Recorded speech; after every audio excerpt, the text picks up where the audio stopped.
જય માતાજી ખેડૂત મિત્રો તથા પશુપાલન મિત્રો, કેમ છો? બધા મજામાં છો? બધાનું નવા વિડીયોમાં હાર્દિક સ્વાગત કરું છું. આપણા બધાની કિંગ ખેતી ચેનલ છે અને હજી સુધીમાં ચેનલને સબસ્ક્રાઇબ ન કરવી તો સબસ્ક્રાઇબ કરી નાખો અને એક લાઈક કરી નાખો અને તમારા બે મિત્રોને શેર કરજો અને વિડીયો કન્ટિન્યુ રહેજો તો તમને બે શબ્દ કંઈક સમજાય.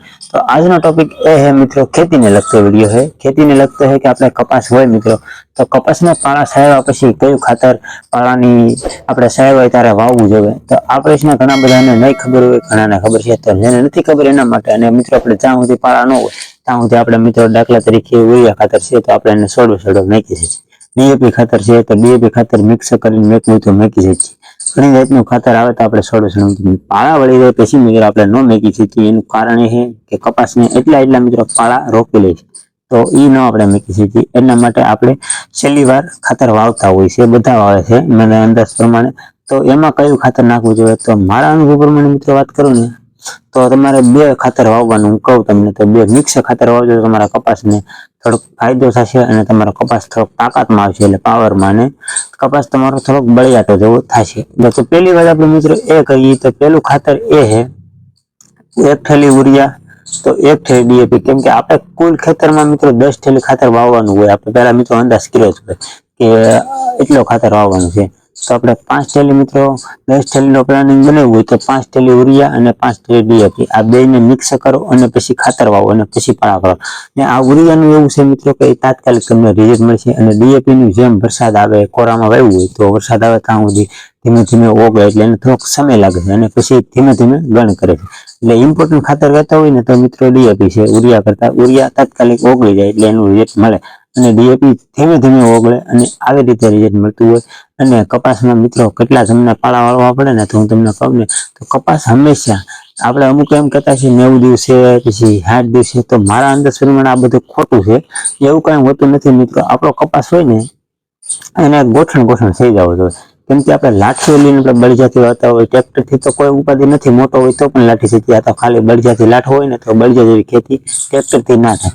તો આપણે મિત્રો બળિયાથી કપાસ લાઠવાનો હોય ને, તો એને આપણે ગોઠણ જવડો સાવા દેવો જોઈએ. ડૂલનો છે ને એમાં દટાવો ન જોઈએ. આ પ્રોબ્લેમ હોય આપણે, કેમ કે દટા જાય ને એ પહેલા આપણે ન રાખીએ છીએ. દટા એવું એમ છે કે દટા છે ને એટલે રાખે છે. અમુક આપણે મિત્રો ડૂલના નાના હોય તો આપણે માણસો વાહે જતા છે કાઢવા. તો આ એક ફાયદો છે. જેમ તમે વહેલા તકે કપાસને મિત્રો લાઠો એમ તમારા મોટો ફાયદો. કે મિત્રો ભાદરવો મહિનો હોય અને જો વાહન એવું હોય, હાથીનો વરસાદ એવું આવ્યું હોય, તેમાં વાહ પણ સાથે હોય, તો તમારો કપાસને જો લાઠેલો ન હોય તો તમારો કપાસ નમવાની ફૂલ શક્યતા 100% રહે. અને જો તમે પાળા ચડાવેલા હોય તો તમારે 50% ઉપાધિ રહે કે કપા નમશે એમ, અને તમે પછી કપાસને પણ ઊભો કરી શકો પાટું આમ હેઠે પગ મારી પાળા હોય તો. અને જો પાળા ન હોય તો તમારો કપાસ હાવ બેવડો બળી જાય. અને જો આપેલો કપાસ કોઈને સા પાયેલો હોય ને હાથીનો વરસાદ આવ્યો હોય તો કપાસ બગડી જાય તો પણ હશે, અને બીજું એક ફાલ લીધેલો હોય તો કપાસ નુકસાન, એટલે કે ભાંગી પણ બહુ જશે. તો આવો પણ ઘણો બધો પ્રોબ્લેમ થતો હોય છે મિત્રો મારા અંદાજ. તો આવું છે એટલે આપણે મિત્રો હાથીનો વરસાદ ન આવે પેલા લાઠી શકીએ. અને બીજી વાત એ કે આપણે મિત્રો 50% તો ખડનો ફાયદો થશે. તમારે જો કપાસ લાઠેલો હોય, એકવાર લાઠી નાખો એટલે ઝીણું ખડ ઉગતું હોય તો એ દટાઈ જાય, એટલે કે એ અંદર મુજન હળી જાય, અને આપણે એમ થાય કે જેવું તેવું પાળામાં ખડ થયું છે, તો આપણે પાછો બીજી વાર પણ લાઠી જાય. એટલે આપણે નેદવાનું મિત્રો કપાસ લઠાઈ જાય પછી નેદવાનું કામ આ ડેલી મળ્યું જાય. એને દાડિયા પછી નેદાતા હોય ને ઘણા બધા ખેડૂત મિત્રો આવો પણ પ્રોબ્લેમ હોય છે. કેમ કે બધા તો કોઈ હામટા ન હોય, ઘરે પોગી રહી ખેતી, અમુક પછી આવી ગયા હાજી એવી પણ ખેતી. તો આ લાઠવાનું કામ એ છે કે ખડને નુકસાન, એટલે કે ખડને બધું ઉપર લે છે લાઠવાથી. અને બીજું એ કે આપણે દાવડામાં હોય તો મિત્રો દતાર છે, રપટો છે, આવું બધું ઠળીએ છે. દાવડામાં કઈ ખડ ન થવા દે, ઘરના હાથી હોય તો આવું બધું મિત્રો હોય. એટલે કપાસના બને એટલે મિત્રો 90 દિવસ ને 80 દિવસ ને એવું આપણે કોઈને વિડીયો જોઈને ન કરવું. મારા અંદાજ પ્રમાણે આપણે ખેતી કરતા હોય એટલે તો આપણને ખબર જ હોય કે હવે આપણો કપાસ દટાય છે નહીં, એટલે લાઠી લેવો જોઈએ વહેલી તકે.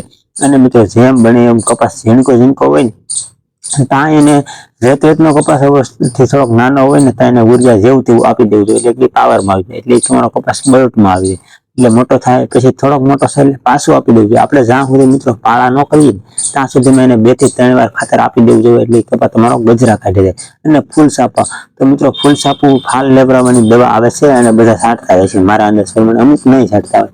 તો મિત્રો મારું કેવું એવું છે, જેમ કે ગોઠણને કપા વટે ને ત્યાં સુધી ફાલ ના લેવા જોઈએ, નકર તમારો કપા ઝીણકો હોય ફાલ લઈ લઈને તો નમી જાય. અને બહુ પછી વધારે પડતો બહુ મોટો થઈ ગયો અને તમે ફાલ લેવાનો પ્રયત્ન કરો તો ફાલ ઘડી અમુક સમય ન લઈ શકતો હોય, કેમ કે રાડા સડી જાય તો ડોકા પણ કાપવા પડતા છે. તો આવું બધું છે મિત્રો. તો આ બધું મેં તમને કેટલી 100% મેં તમને ખેતી વિશે, કપાસની ખેતી વિશે માહિતી આપી દીધી છે. તો બસ મારા માટે તમારે એક કામ કરવાનું છે, તમને જો મારો વિડીયો ગમ્યો હોય તો એક લાઈક, શેર અને સબસ્ક્રાઈબર કરવું પડશે, બાકી બીજું કાંઈ કરવાનું નથી. ને હું તમારા માટે મિત્રો અવારનવાર નવા વિડીયો લાવતો રહે. બધાને જય માતાજી. હવે લઉં છું રજા. આવજો, બાય બાય.